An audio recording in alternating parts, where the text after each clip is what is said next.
What's going on, guys? So today we're looking at the MTM Caseguard 4-can ammo crate. Now, this is going to be something that's going to be fairly readily available whether you're looking at somewhere like Bass Pro or Amazon. You can typically find them around 25 to 35 bucks. And that's going to include both the crate itself as well as the 4 30 cal cans. Now, that is going to be the same can you will find if you were to buy an MTM Caseguard 30 cal can. It just comes with 4 of them. So what you are getting for the price is actually pretty good. You'll typically see the individual cans probably around $8, $9. And that's going to be MTM or off-brands. You typically see them at Bass Pro under countless different brands. They will be slightly different than the Caseguard one in particular. Now, off the bat, they are a good quality molding. They are all lockable. They do have 2 tabs per can. And there's no way to, however, to lock them to the crate itself. Now, with that said, this is really good for someone who wants to carry a lot of these at once, organize their closet so they're all together, or put it into the back of a vehicle, or the way they advertise it for an ATV, because it does have a few points to secure it down with these holes. So it is going to be good if you're carrying a lot of ammo in a lot of places at once. Now, as far as sizing and how much you can hold, that's where things get a little bit interesting. Because each one of these crates, if you were to fill it to the brim, you're going to fit about 1,000 rounds of 9mm, for example. Now, that comes in at around 26 pounds.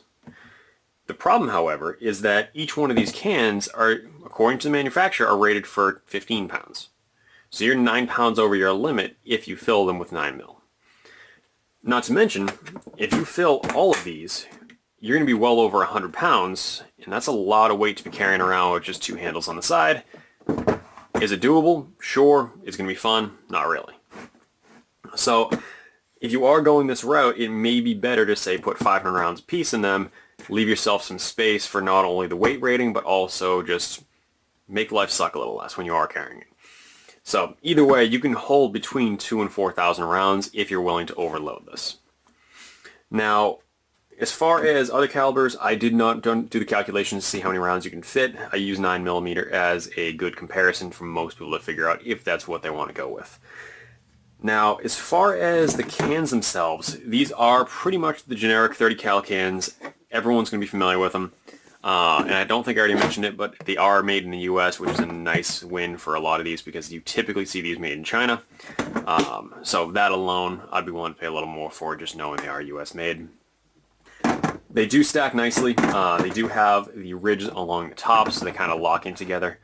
And at the same time, on the bottom of the crate, you have the same locking points, so you can actually put 2 crates on top of each other because the bottom of the crate is designed to interlock with the top of the cans of the one below it. Now, the latch itself does work well. It's only thin plastic, so do be advised if you are overloading it and being abusive to it, it will break. It's not like the metal US military cans.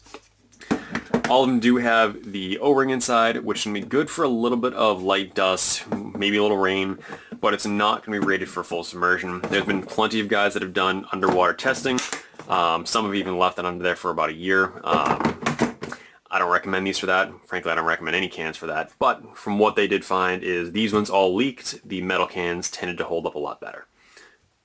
So if you're looking to put this in extreme use situations, that may be something to consider whether you should go with a metal can or with the plastic cans.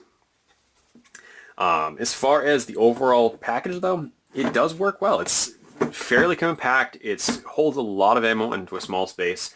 And if you did want to go something other than ammo, it actually works really well as an organizer too, because that does give you a decent amount of space inside. Now, you can easily fit a couple handguns in there, piles of mags, or anything else for that matter. So what you can get for these on Amazon is the molded foam inserts, and you can get them set up to either you cut your own inserts, kind of like the pick and pluck, or you can get it pre-molded for, say, a handgun and 2 mags, or 4 or 5 AR mags. Whatever you want to get, there's typically variable options available, and those tend to run around 15 to 20 bucks each. So that does up the cost significantly, because if you put 60 bucks worth of foam inserts into this, you're now looking close to $100 for the total package, but you have a pretty cool, lockable, easily movable situation here. If I were going that route, I'd probably keep 2 for ammo, 2 for things like guns and mags. And at that point, you have a nice, complete solution to bring to the range throw this in the back of the truck, and you actually have everything you need from ammo, mags, guns, throw your Aim Pro in there, your iPro, and you have everything you need for a long day at the range. So that's one way you can look at this. Other people would just look at this as an easy way to store things in their closet and make things a little neater, and plus it is lockable, so you can maintain legality if that does apply in your region. So let me know in the comment section below, is this something you guys would use? Is it useful at all to you? Or is it basically just unnecessary plastic storage stuff that you wouldn't have any utility for? So let me know in the comment section below, and as always, make sure to like, comment, and subscribe.